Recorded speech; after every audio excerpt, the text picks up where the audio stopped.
Bring it into our heart centers.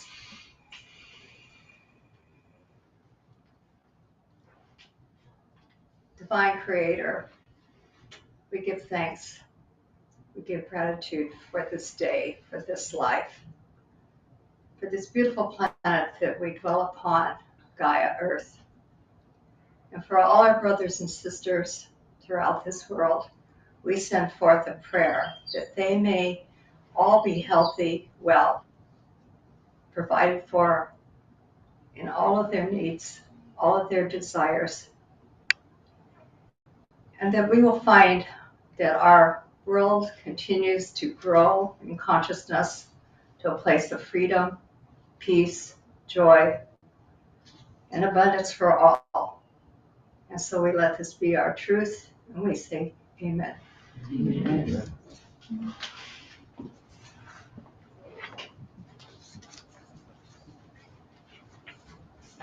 Okay, welcome everybody. So glad to see you. Thank you for being with us out on Facebook World or YouTube. We're on both now, so happy to have that. My name is Madge, and my message today is you are the gift. So first off, I want to point out,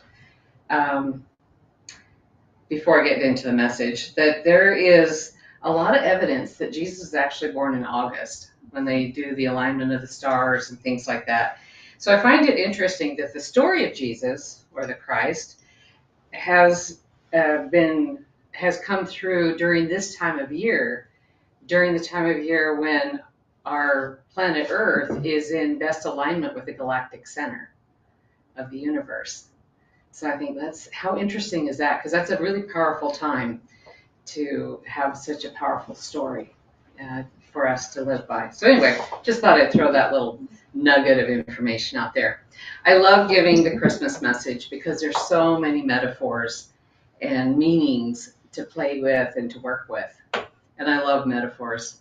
So it works real good for me. At Christmas time, it's a great time to be focused on giving each other gifts and receiving gifts of all kinds. And sometimes it's just the gift of time. It's a beautiful gift to give. Sometimes it's something you make. Sometimes you put it in a box. Sometimes you put it in a bag. Sometimes it's something you purchase. But it's all wonderful because it's still the same spirit of what the season is about. But for today, I've been guided to talk about how each of you is the gift to the world and to the universe. And your innate beingness is the gift. And the word beingness can sometimes be confusing. So what in the world does that mean, beingness?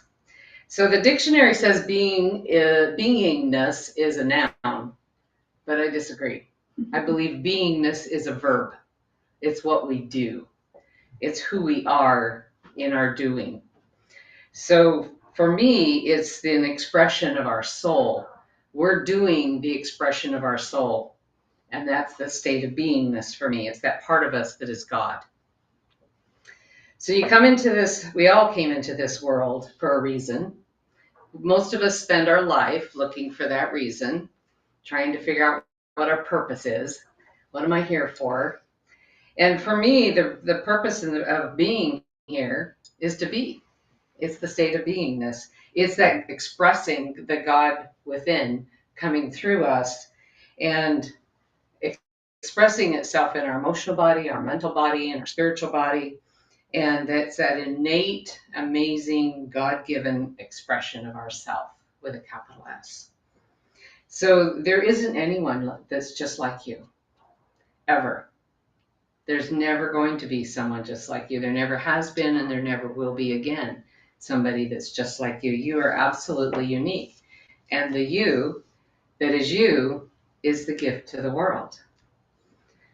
There's a verse in 2 Corinthians 8:9 that I've been carrying with me all week. I don't usually make it a practice to read the Bible much, admittedly.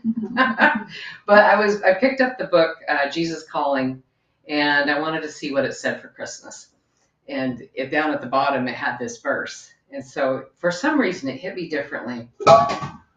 And you know how sometimes you'll hear something or read something and it just lands differently than it ever did before. And you're with it in a different way, and it's like, and you carry it. That's the way I like to describe it, is I carried it with me all week.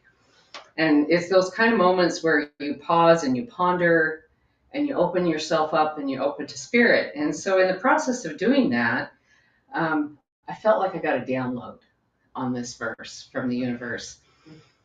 And so the verse is, "For you know the grace of Jesus Christ, that though he was rich, yet for your sake he became poor, so that you through his poverty might become rich." Now, admittedly, that verse as a standalone verse, I really don't care for it. It doesn't make sense to me. It doesn't really land well for me by itself. But with carrying this, it just hit me differently this time. And in carrying it and hearing the universe or spirit talk to me about this, I understand it in a completely different way, and I feel like it's very relevant for today. So what Spirit was showing me was that the words rich and poor are not what we interpret them to be. Not then.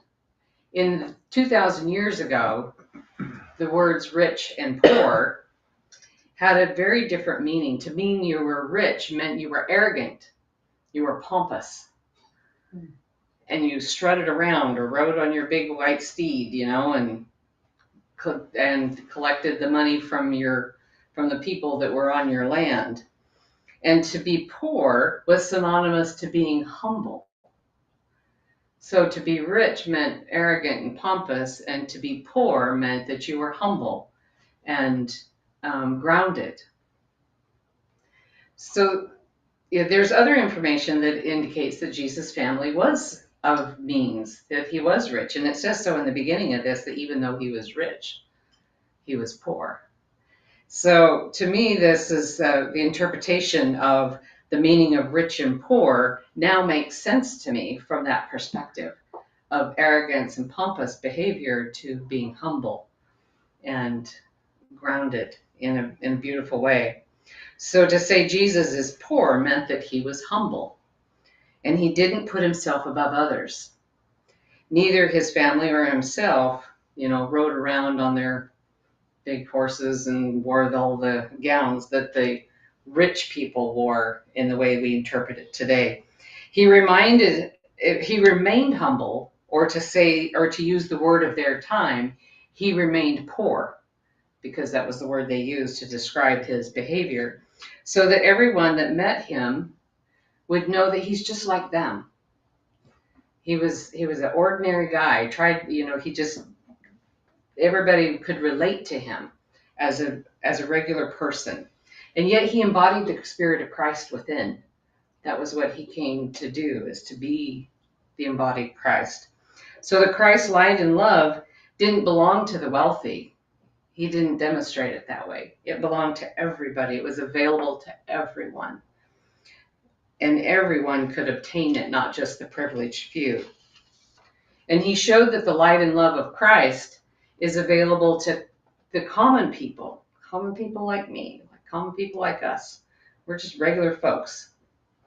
So once people could see that they were like him, or that he was like them, then he went on to teach that you can do this too. So in John 14:12, it says, "Truly, truly, I say to you, whoever believes in me will also do the works that I do, and greater works than these will he do, because I am going to the Father." So to break that down, also, that all sounds really churchy. And we have a room full of people that say, "I don't go to church." And I always say, "I don't either." So that sounds really churchy. So I get it. If you're like, "What did I come here for?" But let's understand this in a different way.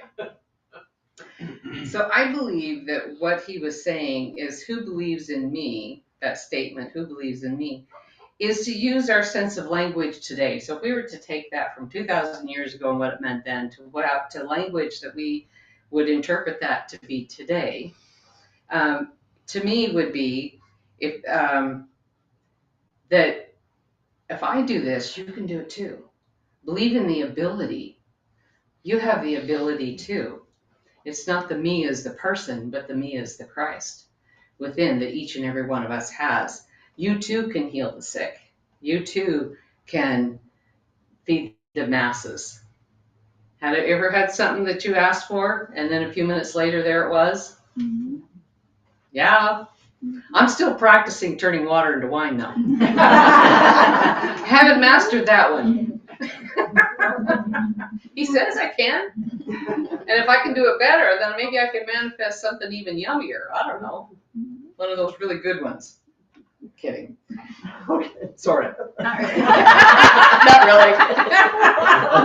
That'd be pretty fun. Just saying. All right. But anyway, that's what the principle of what he's saying is what he can do. What he can do, we can do too. And he's saying, I'm a human just like you. And I'm a person just like you. And that if I can do it, you can as well. And greater. And then he goes on to say, because I'm going to the Father. Well, in my mind, if I think about what that is then and what it is now, to me it means that we have the ability to do these miracles, and because we are resonating with the quantum field of all possibilities. That would be our language today because of science. They didn't have that science then. So who was the Father to them was something that was greater than them. Well, what are greater than us today is the quantum field of all possibilities. Our ability to manifest, to bring forth out of that field. So to do this is your gift. This is being the gift. You have the same light and love of Christ within you that the man named Jesus had within him. He brought forth the light and love of the Christ into our awareness. It's as if he planted the seed of thought into the collective consciousness on our planet. And he said in there, I've come many times. So this time, the story that stuck is the Christ consciousness that got planted. And so we can reflect back on that and realize that we have access to that same thing. It's really no different. We're no different. We have gifts, you have gifts and skills and talents, and that you brought forth into this planet in the making of the idea of your life. You said, well, here's the lessons I'm going down here into the material matter of Earth to learn. So this is what I'm going to need, and this is what I'm going down for. I wouldn't imagine that we would go into the density of matter for no good reason. It's hard down here. It's a lot of work, and it hurts, and it doesn't feel good, and we experience all kinds of things. We wouldn't come here without a good reason. I wouldn't, I mean, you don't go down into the muck and mire for no good reason. You go down to do something, right? So you bring your equipment, you bring your skills, you bring your talents. What am I going to need? Well, I'm going to need patience. I'm going to need to be able to make stuff. I'm going to need, we go down the list of what we need to live this life. So we all have the ability to live the best life that we can live. We come fully equipped. We just forget. That veil of forgetfulness gets us every time. So these gifts might be as simple as just walking into a room and being able to change the energy of the room by your very presence. That's a gift. It might be able to, as I said before, build something. You might be able to have a particular skill that you share with the world. It could be that you are a musician or a singer back there, Lynn. Yes, we've got some we discovered we had some beautiful singers among us last night during and Angela over here. Yes. I'm sure there's a few more. Are you recruiting or what? I'm working on it. Oh, okay. I have a strategy with this. Choir practice will be next Thursday at 9. That's right. It's actually That's right. funny you would say that. Tatiana is trying to start a choir. Yes. I support her fully. Whoever takes the initiative, I'm behind them all the way. Yes. So it might be that. It might be being good at math. Who knows? But it's a skill and a talent. Yeah. Sometimes music music and math sometimes go together. You know, Mozart. Yeah, we got another musician, David, sitting back there too. Got singers, got the musician. I mean, just saying. Okay, I'm getting derailed here with enthusiasm. But we tend to take the things that we're good at, the things that come easy, for granted. And we think that's so easy. How can that be a skill? How can that be a talent? How can the world need that? We value what we work hard for rather than what comes naturally. And what comes naturally, what comes easy is your gift to the world. It's what needs to be used in service to others instead of just taken for granted and pushed aside because we didn't work hard for it, so it can't be important. You didn't work hard for it because it's an innate skill that you came in as an aspect of God to use and utilize as one of your tools, as your gift to the world. So you are the gift to the world in your authentic self. You came here fully equipped to do everything that you need to do and to be successful at it and successful in service to others. So while this alignment is the most, during this period of time, as I said, in alignment with the galactic center during this time, it's a wonderfully powerful time to be able to use that energy to connect to the divine within. This is the perfect time. The Christmas story reminds us of that. We bring the lights, we bring the gift, we bring serving others. All during this period of time, we think about people who don't have things. We give to charities. This is a beautiful time of being of service and to ignite that Christ light within, the same one that Jesus was born to manifest and show us and to anchor and seed into the collective consciousness and did for us. We can do that as well. So remember that you are an aspect of God. You're cherished, you're loved, and you're never alone. You are always accompanied by a host of angels as you come into this earth and you have this difficult time. Sometimes it can be, but it's beautiful at the same time. And it's really only for a twinkling of an eye in the universe for eternity. So I've got to remember that sometimes, remind myself of that. This is just a moment. So make the best of it and love one another. So I have a special song to play. It is kind of a meditative song. It's a John Denver song, You Are the Gift. He wrote this song for his children, and it's just beautiful. So we'll play that now, and then we have a gift to give and to share with all of you as a Christmas present to you.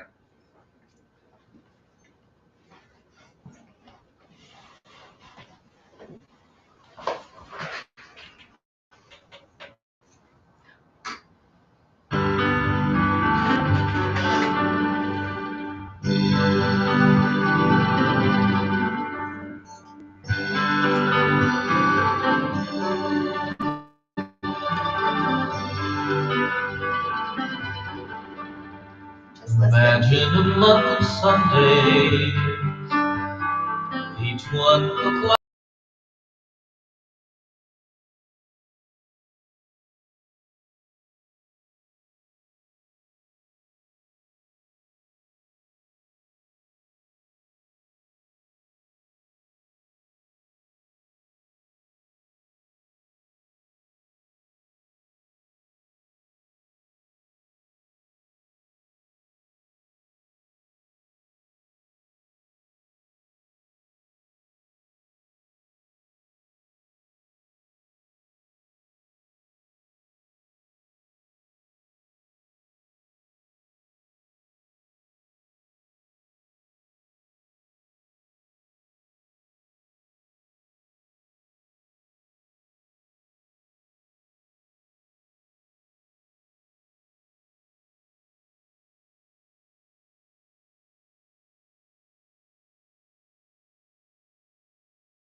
Isn't that lovely? I just love his singing. Mary Lou? I cried because I was thinking of all the gifts my children, my grandchildren, all of my full family. And it just touched my heart. And I've heard that song before, but today it really, Landed differently, didn't it? yes. I'm so glad. And you're a gift too. Especially now that you came back from Alaska. I was a gift the first time too. Yes. We love you. I know, that works well. I love all of you. I'm so glad. All right, let's take a gift or the offering for the home center. Connie will get the basket. Let's take our gift and let's put it between our hands. And just bless it with your heart, bless it with your energy, bless it with your love, and let it be received by the home center in that same spirit. And we receive it gratefully with a grateful and glad heart. And that energy is flowing, blessing the home center, and it goes back out into the world of currency, and comes back to you in the flow of life. And it blesses you 100 times all of your wants, needs, and desires that are going to serve your highest and your greatest good. And let that be your truth. Amen. All right, so she's got the basket going around. Announcements. So Tuesday we've got Sister Circle for you ladies. And then Wednesday night we've got Connie is going to show video. She's going to show the continuation of. Matthias Stefan. Thank you. All of a sudden I could see the name, but I couldn't say it. Thank you. Matthias Stefan. Yes. That'll be the third one in the series. Yeah. And I'll be getting an email out soon on what else is coming up. So I don't have the information in front of me. So before I pass around the gift, what I want to do, or what we need to do, is we'll have a closing prayer for the sake of our recording so that we can come offline, and then I'll pass around the gift that we have to share with all of you guys and have our closing song. Sound good?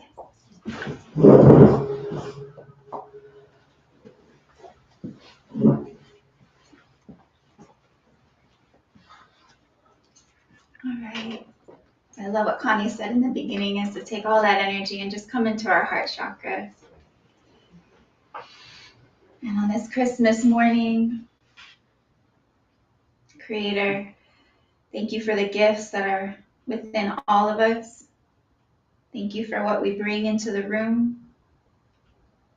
Thank you for the gifts that are brought to us, that we receive. And thank you for the transformation that happens within us, that brings us closer to God. Amen. Thank you. All right. Say goodbye to our Facebook friends, I think. Yeah. Okay. Go right ahead. Bye,